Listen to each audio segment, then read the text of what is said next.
Looking back on a week of high-level speeches and side-level meetings, multilateralism, the principle of international cooperation to solve world problems, was the common refrain, both the need for it and the defense of it.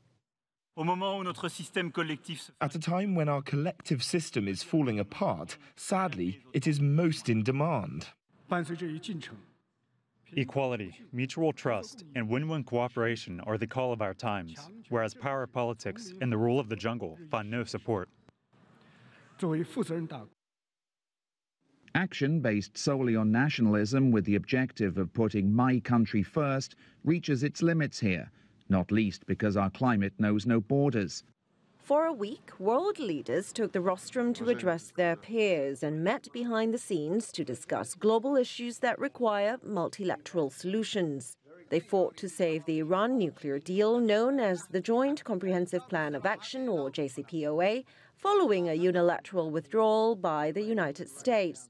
They discussed the Israeli-Palestinian conflict after the U.S. defied a majority of nations by declaring Jerusalem the capital of Israel and moving the U.S. embassy there.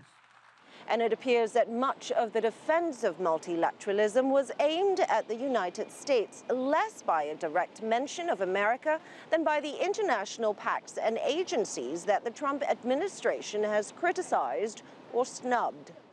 Attacks have been launched against the basic principles of the Middle East peace process, the Joint Comprehensive Plan of Action on the Iranian nuclear program, the commitments within the World Trade Organization framework, the Multilateral Climate Agreement, and many more.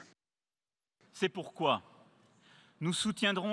that reason, we shall support those working for peace and humanity. UNESCO, the conscience, if you'd like, of the United Nations, the Human Rights Council, the International Criminal Court, and UNGA. International trade is complementary and win-win by nature. It should not be a zero-sum game in which one gains at the expense of the others. No one should be allowed to place their own interests above the interest of others. As for U.S. President Donald Trump, that is why America will always choose independence and cooperation over global governance, control, and domination.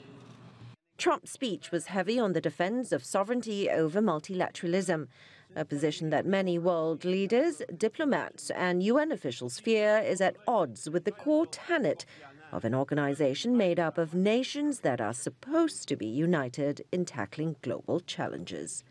Li Lingtan, CGTN, New York.